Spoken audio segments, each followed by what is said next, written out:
عرب جو ہیں وہ اندر سے کھوکھلے ہو چکے ہیں، عیاشی نے، دولت نے، پیسے نے، دولت، پیسہ، عیاشی، اس کی وجہ سے کھوکھلے ہو چکے ہیں۔ یہاں میں آپ کو 2 حدیثیں سنانا چاہتا ہوں۔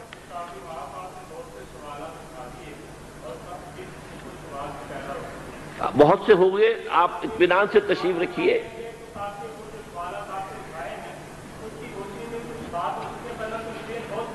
بہت ہوگی، بات ہوگی، آپ اس طرح صبر سے سن لیجئے۔ میں اب تقریباً اپنی گفتگو کے اختتام تک پہنچ رہا ہوں۔ سنن ابن ماجہ کی روایت ہے حضرت ابو ہریرہ سے رضی اللہ تعالی عنہ، قال قال رسول اللہ صلی اللہ علیہ وسلم اذا وقعت الملاحم بعث اللہ بعثا من الموالی هم اکرم العرب فرسا واجودہ سلاحا یوید اللہ بہم الدین، رواہ ابن ماجہ عن ابی ہریرہ رضی اللہ تعالی عنہ۔ جب ملاحم کا دور شروع ہوگا تو اللہ تعالیٰ اٹھائے گا ایک لشکر یا لشکروں پر لشکر موالی میں سے۔ موالی کون ہے؟ عربوں نے جب فتح کیا تھا اس پورے علاقے کو خلافت راشدہ کے دوران، اور پھر وہ لوگ جو ہے، ایک رائے تو یہ تھی کہ انہیں غلام بنایا جائے ساری آبادیوں کو، لیکن یہ کہ حضرت عمر کا اجتہاد تھا، اس کے مطابق جو ان کو غلام نہیں بنایا گیا تو وہ موالی کی حیثیت رکھتے ہیں۔ عربوں میں دم نہیں ہے، موالی میں سے لشکر اٹھیں گے کہ جو در حقیقت حضرت مہدی کی حکومت کو قائم کرے گی۔ دوسری حدیث سنیے، عن عبداللہ ابن الحارث رضی اللہ تعالی عنہ، اور یہ ابن ماجہ کی روایت ہے، قال قال رسول اللہ صلی اللہ علیہ وسلم یخرج الناس من المشرق فیوقعون للمہدی یعنی سلطانہ، لشکر نکلیں گے، لوگ آئیں گے مشرق سے، اور وہ حضرت مہدی کی حکومت کو جمائیں گے اور قائم کریں گے۔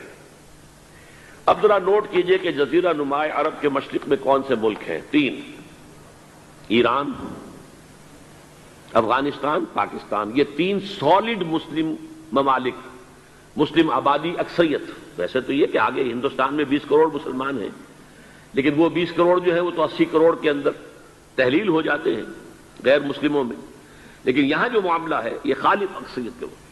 ان میں سے ایران کا معاملہ جہاں تک ہے، نمبر 1 یہ کہ وہ شیعہ عقائد کے حصار میں بند ہے، اس سے ادھر ادھر ہونا اس کے لیے ممکن نہیں۔ حدیث میں یہ بھی آتا کہ اصفہان سے 70,000 یہودی دجال کا ساتھ دیں گے، لیکن بہرحال خراسان ایک صوبہ ہے افغانستان کا اس وقت بھی شمال مشرقی کونے میں، مجھے امید ہے وہاں سے خیر کی، کیونکہ خراسان کا لفظ وہاں پہ شامل ہے، اور حضور کی حدیث میں بعد میں آپ کو سناؤں گا کہ خراسان سے فوجیں چلیں گی جو یروشلم کو دوبارہ حاصل کریں گی، فتح کریں گی۔ جیسے پہلے یروشلم کھویا عربوں نے تھا، دوبارہ حاصل کیا تھا کرد نے، کرد خون صلاح الدین ایوبی رحمت اللہ علیہ، ایسے اب پھر عربوں نے کھویا ہے، لیکن لینے والے خراسان سے لشکر آئیں گے۔ یخرج من خراسان رایات سود لا یردھا شیء حتی تنصب بإیلیا، خراسان کے علاقے سے کالے علم لے کر لشکر چلیں گے جن کے رخ کو کوئی موڑ نہیں سکے گا جب تک کہ وہ جا کر یروشلم میں نصب نہ ہو جائے۔ اس کے بعد نام آتا ہے پاکستان کا۔ یہ ہے میری اور آپ کی داستان، اور یہ ہے سبب جس کی وجہ سے کہ میں آپ سے یہ گفتگو کر رہا ہوں۔ اصل میں تو کس لیے؟ محض ایک علمی استفادہ، محض اپنی بات آراء کو ظاہر کرنے کا شوق نہیں، بلکہ یہ کہ اپنی ذمہ داری ہم پہچانیں کہ ہم کس مقام پر کھڑے ہیں۔ دیکھیے، اس پاکستان کے بارے میں یا ہندوستان کے بارے میں علامہ اقبال نے کہا تھا اپنے ترانہ ملی میں، میرے عرب کو آئی ٹھنڈی ہوا جہاں سے، میرا وطن وہی ہے، میرا وطن وہی ہے۔ اور مجھے بتایا گیا کہ سنن ابی داؤد میں یہ روایت موجود ہے کہ حضور نے فرمایا کہ ہندوستان کی طرف سے مجھے ٹھنڈی ہوا آتی، اگرچہ مجھے وہ حدیث ابھی نہیں ملی ہے، لیکن حزب التحریر کا ایک کارڈ مجھے ملا تھا، تو اس میں اس حدیث کا اور اس میں ابو داؤد کا روایت کا حوالہ موجود تھا۔ لیکن میں جو چیز آپ کو بتا چکا ہوں وہ یہ کہ الف ثانی کا پورا تجدیدی کارنامہ اس ہندوستان کی سرزمین میں ہوا۔ مجدد الف ثانی شیخ احمد سرندی، شاہ ولی اللہ دہلوی، سید احمد بریلوی، وہ تو ہمارے پاکستان میں آ کر جو ہے ان کا خون جذب ہوا ارض پاکستان میں۔ پھر شیخ الہند مولانا محمود حسن۔ تحریک خلافت چلی تو صرف ہندوستان میں چلی اور کہیں نہیں چلی۔ آزادی کی تحریک چلی پوری دنیا میں، وہ نیشنلزم کی بنیاد پر چلی، ملے نیشنلزم، عرب نیشنلزم، ٹرک نیشنلزم. ہمارے ہاں چلی تو اسلام کے نام پر پاکستان کا مطلب کیا؟ لا الہ الا اللہ. پھر پاکستان قائم ہوا معجزے کے طور پر، بلکہ نازل ہوا ہے لیلۃ القدر میں. انا انزلناہ فی لیلۃ القدر، جیسے قرآن نازل ہوا لیلۃ القدر میں، یہ پاکستان بھی نازل ہوا لیلۃ القدر میں.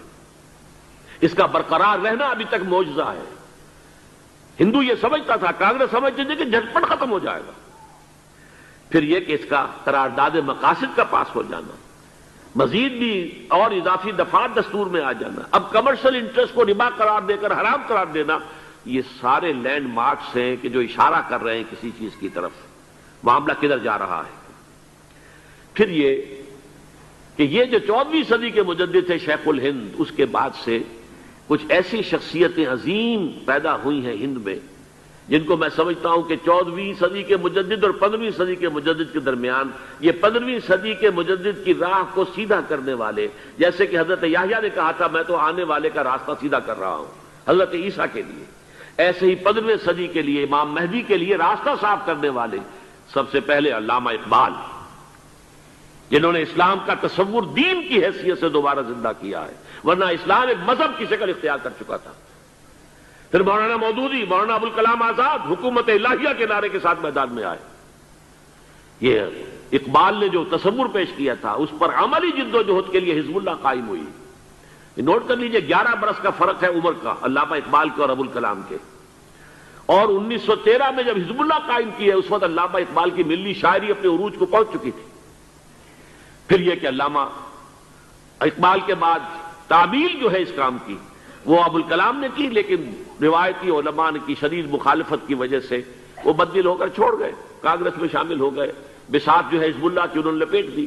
پھر مولانا مودودی آئے، انہوں نے وہ ڈور جو ہے اس کا سرا تھاما، جماعت اسلامی قائم کی حکومت الہیہ ہی کے قیام کے لیے. اگرچہ میرے نزدیک یہ کہ وہ انتخابی اور ایک قومی سیاست کی ایک جماعت بن کر پاکستان میں جو ہے دلدل میں پھنس گئی ہے. اب ہم اس کی کوشش کر رہے ہیں، تنظیم اسلامی اور یہ تحریک خلافت جس کے تحت یہ جلسہ ہو رہا ہے. یہ ساری چیزیں وہ ہیں کہ آپ کو سوائے پاکستان کے اور کہیں نہیں ملیں گی پوری دنیا میں. معلوم ہوتا ہے کہ پاکستان کو بہت بڑا رول پلے کرنا ہے اس میں. اور اس کے ساتھ اب جمع کر لیجئے افغانستان کی عمارت افغانستان، اسلامی عمارت افغانستان قائم ہو چکی ہے. یہ پچھلے 20 سالوں میں جو کچھ وہاں ہوتا رہا ہے اس سے پہلے تصور نہیں ہو سکتا تھا. کابل جو ہے وہ تو جیسے پیرس کا تمدن تھا ویسے کابل کا تھا، وہی لباس، وہی سکرٹس. یہاں جب آئے تھے شاہ ظاہر شاہ سرکاری دورے پر تو ان کی جو ملکہ صاحبہ تھی ان کے ساتھ وہ سکرٹ میں ملبوس تھی. کابل جو ہے وہ بالکل ایک پیرس کی طرح کا شہر تھا. آج کابل جو ہے جا کر دیکھیے، علامہ اقبال کے فرزند بھی دیکھ کر آئے ہیں تو اگرچہ وہ خود میں سمجھتا ہوں کہ خاصے انہیں آپ لبرل کہیں، آزاد خیال کہیں، لیکن اس درجے متاثر ہو کر آئے تھے کہ انہوں نے یہ کہا افغانستان میں جو میں نے حالات دیکھے ہیں کہ اگر 2-4 اور مسلمان ملکوں کے اندر یہ نظام قائم ہو جائے تو پوری دنیا مسلمان ہو جائے گی. یہ سب کچھ کیسے ہو رہا ہے؟ یہ آنے والے دور کی جھلکیاں ہیں. Coming events are casting their shadows before. یہ سب بتا رہے ہیں کہ پاکستان افغانستان کو مل کر اس میں کوئی عظیم رول پلے کرنا ہے. اور اس کے ضمن میں اب میں علامہ اقبال کے بارے میں آخری بات کہہ رہا ہوں.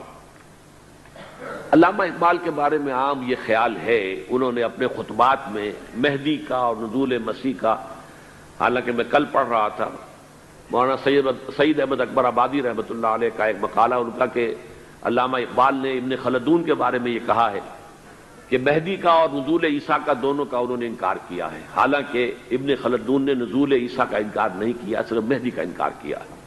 بہرحال علامہ اقبال نے خطبات میں انکار کیا ہے. لیکن یہ کہ اپنی شاعری کے اندر میں چیلنج کرتا ہوں کسی بڑے سے بڑے اقبال شناس کو، ان کا یہ شعر ذرا سنیے. خضر وقت از خلوت دشت حجاز آید بروں، کارواں زی وادی دور و دراز آید بروں. خضر وقت، امام وقت، رہنمائے وقت، قائد وقت، خلوت دشت حجاز، حجاز کی صحرا کی کسی خلوت گزینی سے نکل کر باہر آئیں گے. میں حیران ہوتا ہوں علامہ کے اس فکر پر اور اس مصرے پر. یہاں انہوں نے شیعہ اور سنی دونوں کے کانسیپٹ جمع کر دیے. شیعہ کا کانسیپٹ یہ چھپے ہوئے کسی غار میں وہاں سے برآمد ہوں گے، اور ہمارا کانسیپٹ میں سلمہ رضی اللہ تعالیٰ عنہ کی حدیث سنا چکا، چھپے ہوئے ہوں گے وہ وہاں پر، مدینے سے نکل کر آ کر مکے میں چھپ جائیں گے۔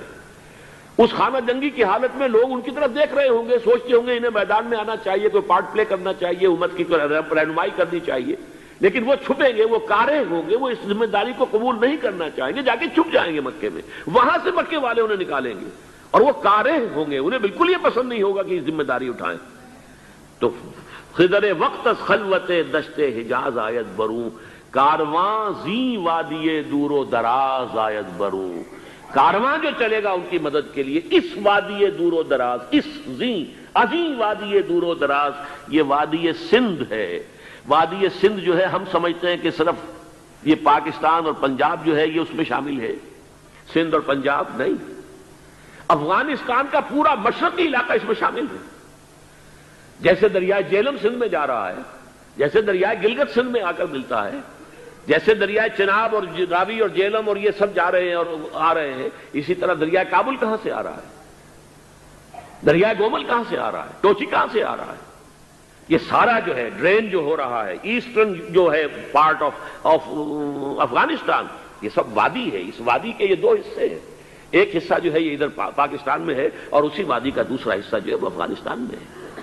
کارواں زی وادی دور و دراز آیت بروں، کارواں چلے گا یہاں سے، یخرج ناس من المشرق یؤتون للمہدی یعنی سلطان ہی، مشرق سے فوجیں چلیں گی کہ جو مہدی کی حکومت قائم کریں گی، اور یخرج من خراسان رایات و سود، اور خراسان سے سیاہ پرچم چلیں گے کہ جن کا رخ کوئی موڑ نہیں سکے گا، حتیٰ تنصب بیلیا، یہاں تک کہ وہ جا کر یروشلم کے اندر نصب ہو جائیں گے۔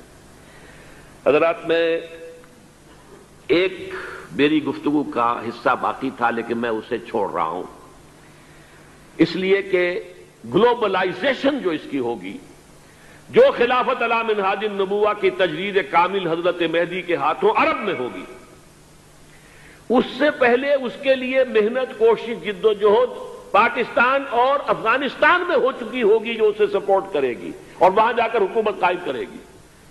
اس کے بعد گلوبلائزیشن کا جو مرحلہ اس کا ہے وہ حضرت مہدی کے ہاتھوں نہیں ہے، وہ حضرت عیسیٰ ابن مریم ان کے نزول کے بعد ہے، جن کے نزول کے بعد دجال کا خاتمہ ہوگا اور یہودیوں کا استحصال ہوگا، مسلمانوں پر بھی بڑی تکالیف عربوں پر آئیں گی، شدائد آئیں گے، لیکن یہ وہ میں حصہ جو اپنی گفتگو کا آج چھوڑ رہا ہوں اس لیے کہ میں دیکھ رہا ہوں کہ بعض حضرات کا صبر کا پیمانہ اب لبریز ہو رہا ہے، تو میں اس حصے کو پھر ملتوی رکھتا ہوں کسی دوسری محفل اور کسی دوسری مجلس اور نشست پر۔ لیکن یہ کہ امام مہدی کی حکومت قائم کرنے کے لیے کون لوگ آئیں گے؟ عرب جو ہیں وہ اندر سے کھوکھلے ہو چکے ہیں، عیاشی نے، دولت نے، پیسے نے، دولت، پیسہ، عیاشی، اس کی وجہ سے کھوکھلے ہو چکے ہیں۔ یہاں میں آپ کو دو حدیثیں سنانا چاہتا ہوں۔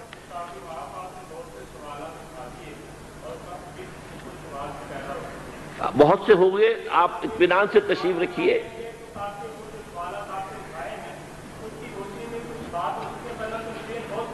بہت ہوگی، بات ہوگی، آپ اس طرح صبر سے سن لیجئے، میں اب تقریباً اپنی گفتگو کے اختتام تک پہنچ رہا ہوں۔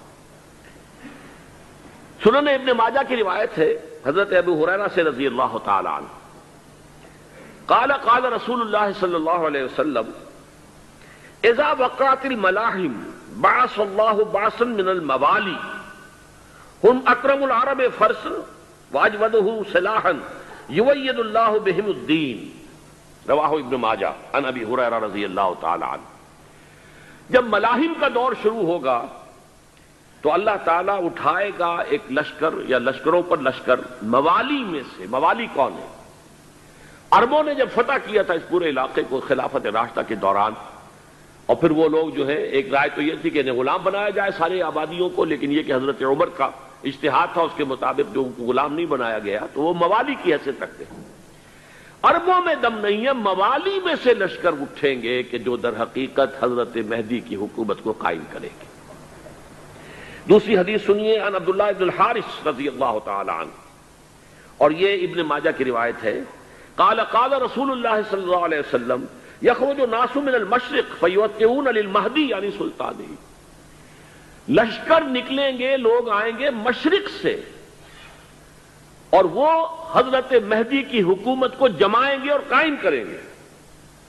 اب ذرا نوٹ کیجئے کہ جزیرہ نما عرب کے مشرق میں کون سے ملک ہیں؟ 3: ایران، افغانستان، پاکستان۔ یہ 3 سالڈ مسلم ممالک، مسلم آبادی اکثریت۔ ویسے تو یہ کہ آگے ہندوستان میں 20 کروڑ مسلمان ہیں، لیکن وہ 20 کروڑ جو ہے وہ تو 80 کروڑ کے اندر تحلیل ہو جاتے ہیں غیر مسلموں میں، لیکن یہاں جو معاملہ ہے یہ غالب اکثریت کے۔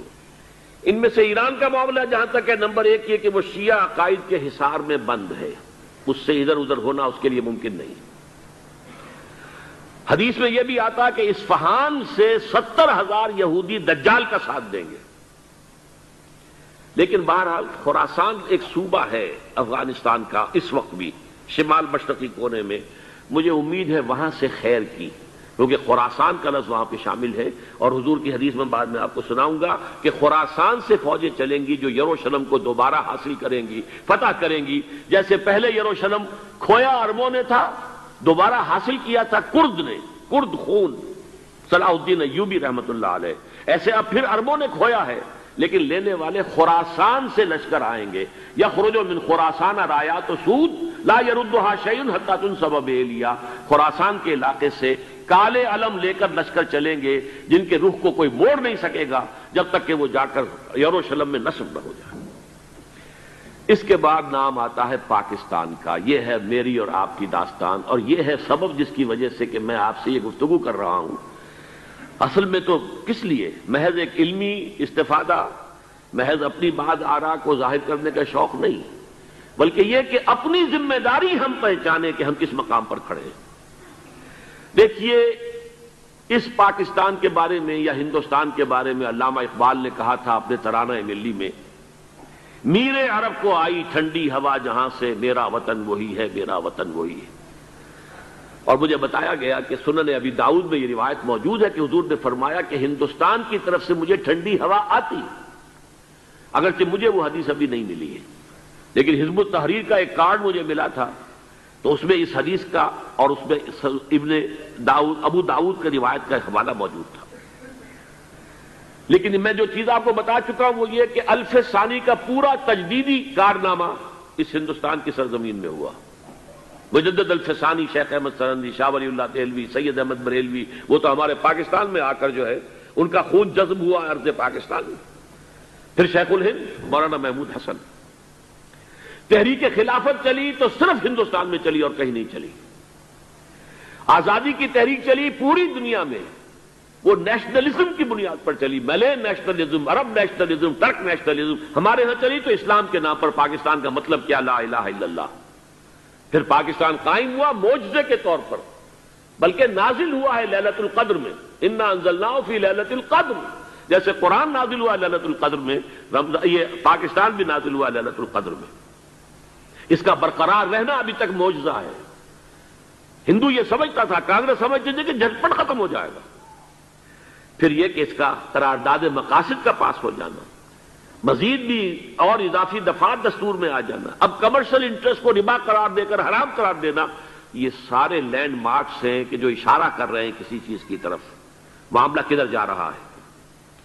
پھر یہ کہ یہ جو 14ویں صدی کے مجدد تھے شیخ الہند، اس کے بعد سے کچھ ایسی شخصیتیں عظیم پیدا ہوئی ہیں ہند میں، جن کو میں سمجھتا ہوں کہ 14ویں صدی کے مجدد اور 15ویں صدی کے مجدد کے درمیان، یہ 15ویں صدی کے مجدد کی راہ کو سیدھا کرنے والے، جیسے کہ حضرت یحییٰ نے کہا تھا میں تو آنے والے کا راستہ سیدھا کر رہا ہوں حضرت عیسیٰ کے لیے، ایسے ہی 15ویں صدی کے لیے امام مہدی کے لیے راستہ صاف کرنے والے سب سے پہلے علامہ اقبال، جنہوں نے اسلام کا تصور دین کی حیثیت سے دوبارہ زندہ کیا ہے، ورنہ اسلام ایک مذہب کی شکل اختیار کر چکا تھا۔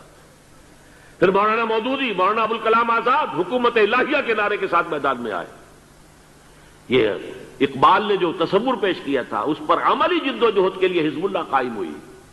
نوٹ کر لیجئے 11 برس کا فرق ہے عمر کا علامہ اقبال کے اور ابوالکلام کے، اور 1913 میں جب حزب اللہ قائم کی ہے اس وقت علامہ اقبال کی ملی شاعری اپنے عروج کو پہنچ چکی تھی۔ پھر یہ کہ علامہ اقبال کے بعد تعمیل جو ہے اس کام کی وہ ابوالکلام نے کی، لیکن روایتی علماء کی شدید مخالفت کی وجہ سے وہ بددل ہو کر چھوڑ گئے، کانگریس میں شامل ہو گئے، بساط جو ہے حزب اللہ کی انہوں نے لپیٹ دی۔ پھر مولانا مودودی آئے، انہوں نے وہ ڈور جو ہے اس کا سرا تھاما، جماعت اسلامی قائم کی حکومت الہیہ ہی کے قیام کے لیے، اگرچہ میرے نزدیک یہ کہ وہ انتخابی اور ایک قومی سیاست کی ایک جماعت بن کر پاکستان میں جو ہے دلدل میں پھنس گئی ہے۔ اب ہم اس کی کوشش کر رہے ہیں، تنظیم اسلامی اور یہ تحریک خلافت جس کے تحت یہ جلسہ ہو رہا ہے، یہ ساری چیزیں وہ ہیں کہ آپ کو سوائے پاکستان کے اور کہیں نہیں ملیں گی پوری دنیا میں۔ معلوم ہوتا ہے کہ پاکستان کو بہت بڑا رول پلے کرنا ہے اس میں، اور اس کے ساتھ اب جمع کر لیجئے افغانستان کی عمارت افغانستان، اسلامی عمارت افغانستان قائم ہو چکی ہے۔ یہ پچھلے 20 سالوں میں جو کچھ وہاں ہوتا رہا ہے اس سے پہلے تصور نہیں ہو سکتا تھا۔ کابل جو ہے وہ تو جیسے پیرس کا تمدن تھا ویسے کابل کا تھا، وہی لباس، وہی سکرٹس۔ یہاں جب آئے تھے شاہ ظاہر شاہ سرکاری دورے پر تو ان کی جو ملکہ صاحبہ تھی ان کے ساتھ وہ سکرٹ میں ملبوس تھی۔ کابل جو ہے وہ بالکل ایک پیرس کی طرح کا شہر تھا۔ آج کابل جو ہے جا کر دیکھیے، علامہ اقبال کے فرزند بھی دیکھ کر آئے ہیں، تو اگرچہ وہ خود میں سمجھتا ہوں کہ خاصے انہیں آپ لبرل کہیں، آزاد خیال کہیں، لیکن اس درجے متاثر ہو کر آئے تھے کہ انہوں نے یہ کہا افغانستان میں جو میں نے حالات دیکھے ہیں کہ اگر 2-4 اور مسلمان ملکوں کے اندر یہ نظام قائم ہو جائے تو پوری دنیا مسلمان ہو جائے گی۔ یہ سب کچھ کیسے ہو رہا ہے؟ یہ آنے والے دور کی جھلکیاں ہیں۔ Coming events are casting their shadows before. یہ سب بتا رہے ہیں کہ پاکستان افغانستان کو مل کر اس میں کوئی عظیم رول پلے کرنا ہے۔ اور اس کے ضمن میں اب میں علامہ اقبال کے بارے میں آخری بات کہہ رہا ہوں۔ علامہ اقبال کے بارے میں عام یہ خیال ہے، انہوں نے اپنے خطبات میں مہدی کا اور نزول مسیح کا، حالانکہ میں کل پڑھ رہا تھا مولانا سید احمد اکبر آبادی رحمۃ اللہ علیہ کا ایک مقالہ ان کا کہ علامہ اقبال نے ابن خلدون کے بارے میں یہ کہا ہے کہ مہدی کا اور نزول عیسیٰ کا دونوں کا انہوں نے انکار کیا ہے، حالانکہ ابن خلدون نے نزول عیسیٰ کا انکار نہیں کیا، صرف مہدی کا انکار کیا ہے۔ بہرحال علامہ اقبال نے خطبات میں انکار کیا ہے، لیکن یہ کہ اپنی شاعری کے اندر میں چیلنج کرتا ہوں کسی بڑے سے بڑے اقبال شناس کو، ان کا یہ شعر ذرا سنیے: خضر وقت از خلوت دشت حجاز آید بروں، کارواں زی وادی دور و دراز آید بروں۔ خضر وقت، امام وقت، رہنمائے وقت، قائد وقت، خلوت دشت حجاز کی صحرا کی کسی خلوت گزینی سے نکل کر باہر آئیں گے۔ میں حیران ہوتا ہوں علامہ کے اس فکر پر اور اس مصرے پر۔ یہاں انہوں نے شیعہ اور سنی دونوں کے کانسیپٹ جمع کر دیے۔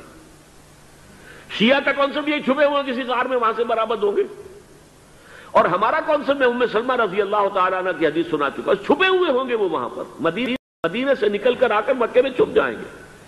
اس خانہ جنگی کی حالت میں لوگ ان کی طرف دیکھ رہے ہوں گے، سوچتے ہوں گے انہیں میدان میں آنا چاہیے، کوئی پارٹ پلے کرنا چاہیے، امت کی رہنمائی کرنی چاہیے، لیکن وہ چھپیں گے، وہ کارے ہوں گے، وہ اس ذمہ داری کو قبول نہیں کرنا چاہیں گے، جا کے چھپ جائیں گے مکے میں، وہاں سے مکے والے انہیں نکالیں گے، اور وہ کارے ہوں گے، انہیں بالکل یہ پسند نہیں ہوگا کہ یہ ذمہ داری اٹھائیں۔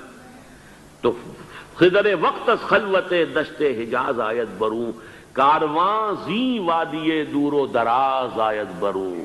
کارواں جو چلے گا ان کی مدد کے لیے اس وادی دور و دراز، اس عظیم وادی دور و دراز، یہ وادی سندھ ہے۔ وادی سندھ جو ہے ہم سمجھتے ہیں کہ صرف یہ پاکستان اور پنجاب جو ہے یہ اس میں شامل ہے، سندھ اور پنجاب نہیں، افغانستان کا پورا مشرقی علاقہ اس میں شامل ہے۔ جیسے دریائے جیلم سندھ میں جا رہا ہے، جیسے دریائے گلگت سندھ میں آ کر ملتا ہے، جیسے دریائے چناب اور راوی اور جیلم اور یہ سب جا رہے ہیں اور آ رہے ہیں، اسی طرح دریائے کابل کہاں سے آ رہا ہے، دریائے گومل کہاں سے آ رہا ہے، ٹوچی کہاں سے آ رہا ہے، یہ سارا جو ہے ڈرین جو ہو رہا ہے، ایسٹرن جو ہے پارٹ آف افغانستان، یہ سب وادی ہے۔ اس وادی کے یہ دو حصے ہیں، ایک حصہ جو ہے یہ ادھر پاکستان میں ہے اور اسی وادی کا دوسرا حصہ جو ہے وہ افغانستان میں ہے۔ کارواں زی وادی دور و دراز آیت بروں، کارواں چلے گا یہاں سے، یخرج ناس من المشرق یؤتون للمہدی یعنی سلطان ہی، مشرق سے فوجیں چلیں گی کہ جو مہدی کی حکومت قائم کریں گی، اور یخرج من خراسان رایات و سود، اور خراسان سے سیاہ پرچم چلیں گے کہ جن کا رخ کوئی موڑ نہیں سکے گا، حتیٰ تنصب بیلیا، یہاں تک کہ وہ جا کر یروشلم کے اندر نصب ہو جائیں گے۔